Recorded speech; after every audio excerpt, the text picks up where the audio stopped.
குறிப்பாக நமக்கு தெரிஞ்சு புரட்சியால் பூத்த பூமி ஒன்று இருக்குது, Cuba.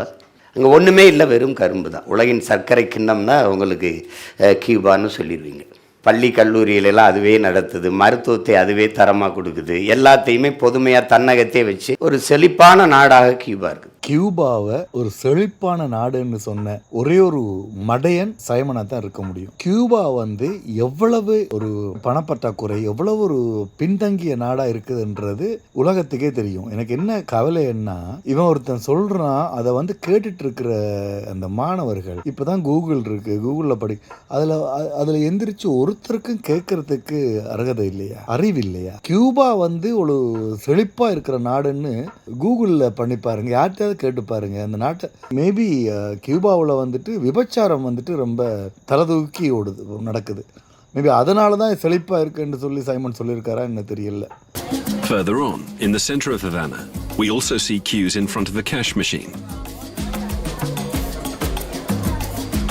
And on the other side of the road, where people are waiting outside a bakery. In Cuba, the average salary is around 5,000 pesos, 13 euros. Most people can't afford to buy the products sold in the MIPYMEs. It must be said that the reconstruction market is vast. In Havana alone, hundreds of buildings and houses are in ruins. The gilding and ornamentation of the mansions from the American colonial period are often nothing but piles of rubble on street corners. A single mother who was already struggling to get by on her salary as a cleaner when her life was turned upside down overnight. The first thing you notice in pharmacies is the lack of activity and the empty shelves. They still have some eye drops, allergy medication, and cough syrup, but most of the shelves are empty. Local people face great difficulties in daily life. They receive low salaries, food is expensive, and they have difficulty accessing medicine. What could be the reason for Cuba's backwardness? We never aim to denigrate Cuba. Rather, we want to give a voice to the people by showing the difficult living conditions there. மாறுதலுங்கிறது வெள்ளத்தில் மிதக்க விட்டு வெள்ள நிவாரணம் கொடுக்கறது அல்ல, வெள்ளத்திலே மக்களை மிதக்க விடாம தடுத்து இந்த வெள்ள நீர் வெளியேறது மாதிரி செய்கிறதான் தெரியும்.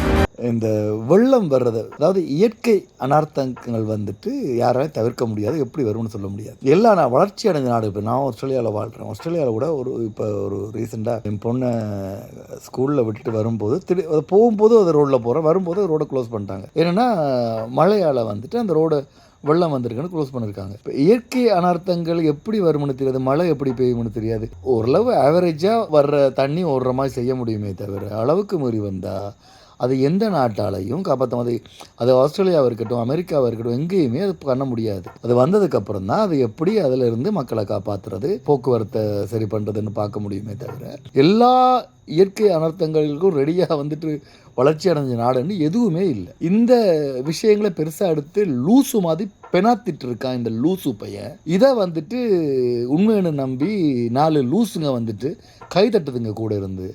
அறிவு இருக்கா இல்லையா உங்களுக்கெல்லாம்? மரத்தை பூரா வெட்டிட்டு சாலையை போட்டுட்டு தூய காற்றுக்கு 4500 கோடி ஒதுக்குது நிதிநிலை அறிக்கை. தூய காற்றை எங்கேருந்து வாங்கி எப்படி மக்களுக்கு விநியோகம் பண்ணோம்? யார் சொல்லுவா அதுக்கு பதில்?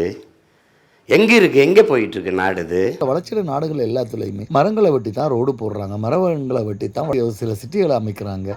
ஒரு பக்கம் மரங்களை வளர்ப்பாங்க, ஒரு பக்கம் எங்கே வேணுமோ அங்கே மரங்களை வெட்டி தான் ரோடு போடுறது. வளர்ச்சி அது நடக்கத்தான் செய்யும். இங்கேயே ஆஸ்திரேலியாவிலேயே எவ்வளோ நடந்துட்டு இருக்குது. இது மரங்களை வெட்டக்கூடாது, ரோடு போடக்கூடாது, அது பண்ணக்கூடாது, இது வளர்ச்சியும் இருக்கக்கூடாதுன்னு சொன்னால் இவன் சொல்கிற மாதிரி ஆடு மாடுகளை வச்சுட்டு அவன் பசங்களை அனுப்ப சொல்லுங்களேன் மாடு வைக்கிறதுக்கு. அதையே அவன் பசங்களை மட்டும் அமெரிக்கா ஸ்கூலில் படிக்க வச்சுட்டு இருக்கான். ஏன் உங்களுக்கு அறிவில்லையா? உங்களுக்கெல்லாம் இது புரிஞ்சுக்கிற அளவுக்கு அறிவில்லையா? ஆட்டு மந்த கூட்டங்களா, கொஞ்சமாவது திருந்துக்கடா, கொஞ்சம் யோசிங்க. மூளையில் கொஞ்சம் ஆச்சு மூளை இருந்ததுன்னா மண்டையில், இல்லை களிமண் தான் இருக்குது, நாங்கள் யோசிக்கவே மாட்டோம்.